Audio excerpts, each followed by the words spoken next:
श्री कृष्णा, राधे राधे। सभी माता बहनों को कार्तिक माह के 16वें दिवस की हार्दिक बधाई हो। आज सुनेंगे कार्तिक माह का 16वां और 17वां अध्याय, दोनों दिनों की कथा। तो आपका कार्तिक स्नान कैसा चल रहा है? कृपया करके सभी माता बहनें कमेंट बॉक्स में जरूर बताएं। तो बोलिए विष्णु भगवान की जय। सुनो लगाकर मन सभी, संकट सब मिट जाएं। कार्तिक माहत्म का वशिष्ठ पढ़ो 16वां अध्याय। तो राजा पृथु ने कहा, हे नारद जी, यह तो आपने महाप्रभु शंकर की बड़ी अद्भुत कथा सुनाई है। अतः कृपा करके आप यह भी बतलाइए कि उस समय राहु उस पुरुष से छूटकर कहाँ गया।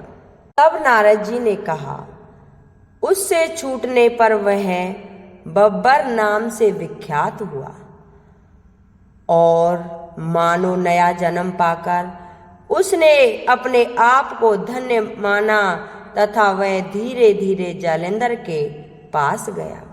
वहां उसने शंकर जी की चेष्टा कही। उसे सुनकर दैत्यराज को बड़ा क्रोध आया और उसने सब दैत्यों की सेना सजाने की आज्ञा दी। काल नेमी और शुंभ निशुंभ आदि सभी महाबली दैत्य तैयार होने लगे। एक से एक महाबली दैत्य करोड़ों की संख्या में निकलकर युद्ध के लिए तैयार हो गए। महाप्रतापी सिंधु पुत्र शिवजी से युद्ध के लिए निकल पड़ा।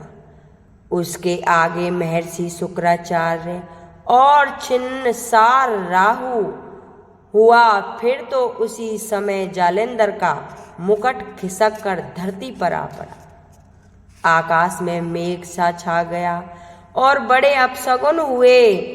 इधर इंद्र आदि सब देवताओं ने एकत्र हो कैलाश पर जाकर शिवजी से सब वृतांत कहा और यह भी कहा कि आपने जालंधर से युद्ध करने के लिए जो भगवान विष्णु को भेजा था वह उसके वशीवर्ता हो गए हैं तथा लक्ष्मी सहित जालंधर के अधीन होकर उनके घर पे ही निवास करते हैं। अब देवताओं को भी उसके यहाँ निवास करना पड़ रहा है।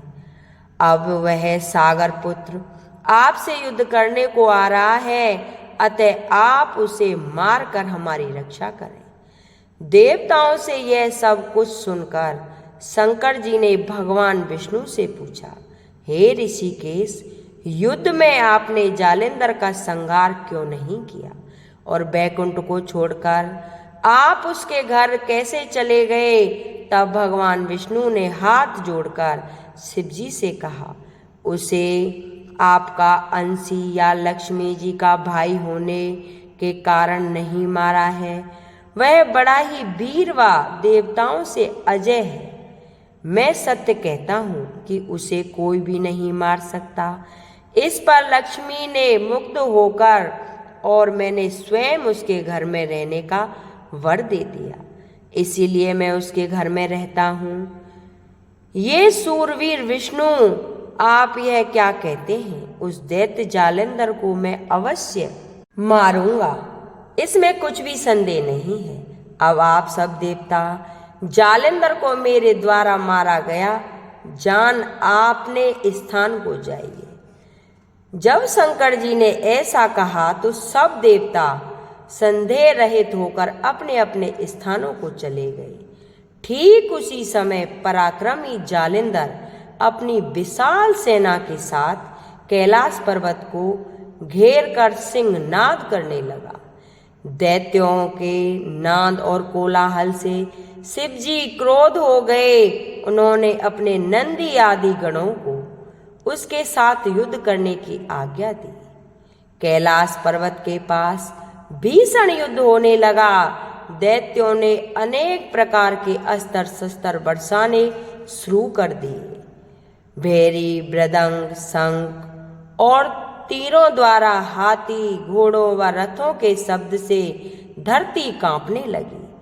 युद्ध में कटकर मरे हुए हाथी, घोड़े और पैदलों का पहाड़ सा लग गया, जिससे कि युद्ध भूमि और भी आगमय हो गई।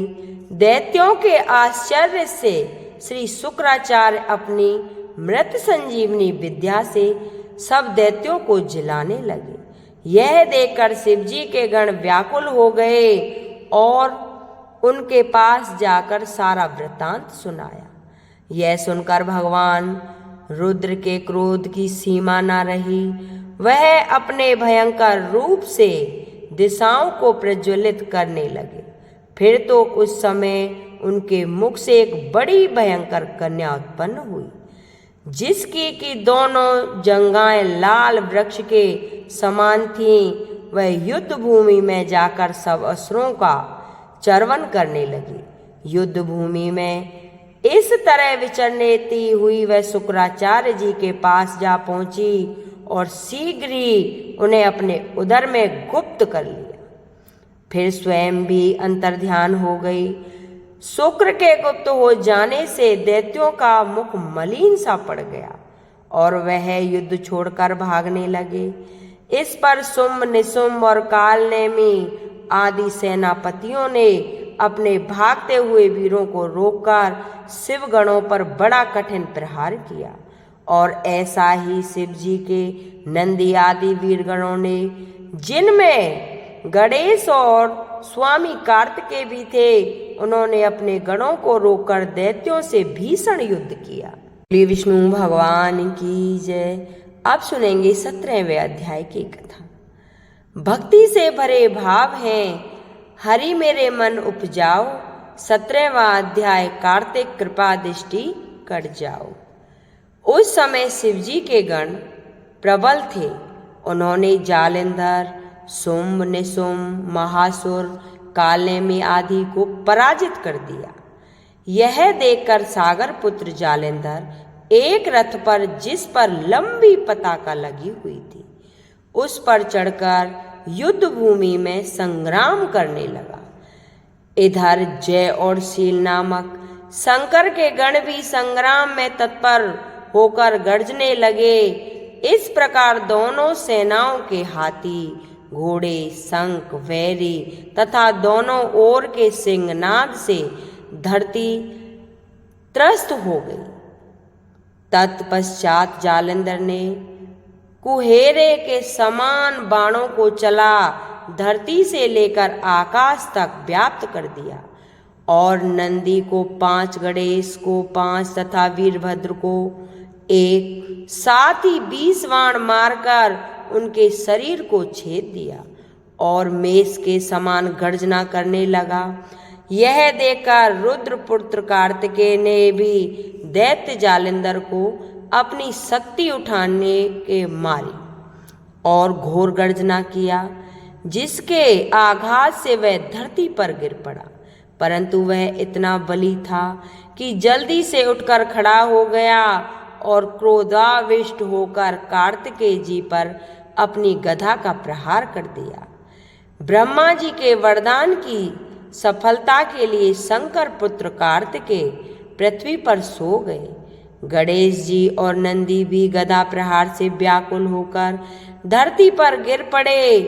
उसने वीरभद्र पर परिधि का प्रहार किया, जिससे वीरभद्र का सिर फट गया और रक्त बहने लगा। वह व्याकुल होकर धराशायी हो गए। उनको धरती पर गिरा देख शंकर जी के गण चिल्लाते हुए युद्ध भूमि छोड़कर बड़े वेग से भाग निकले। बोलिए विष्णु भगवान की जय। ये था 16वां और 17वां अध्याय। तो जिस माता बहन को पसंद आए और इसे लाइक करें, शेयर करें और कमेंट बॉक्स में जय विष्णु भगवान की जरूर लिखें। कार्तिक माह में स्नान करते हैं तो ये कथाएं हमें अवश्य सुननी चाहिए, जिससे हमारा कार्तिक स्नान अच्छे से संपूर्ण हो और विष्णु भगवान की कृपा हम पर सभी बनी रहे। तो हे विष्णु भगवान, जो भी मेरी कथा सुने और कमेंट बॉक्स में जय विष्णु भगवान की लिखे, उनकी सभी मनोकामना पूर्ण करना और उनका कार्तिक स्नान सफल बनाना और अंत में अपने चरणों की सेवा उन्हें प्रदान करना। बोलिए विष्णु भगवान की जय।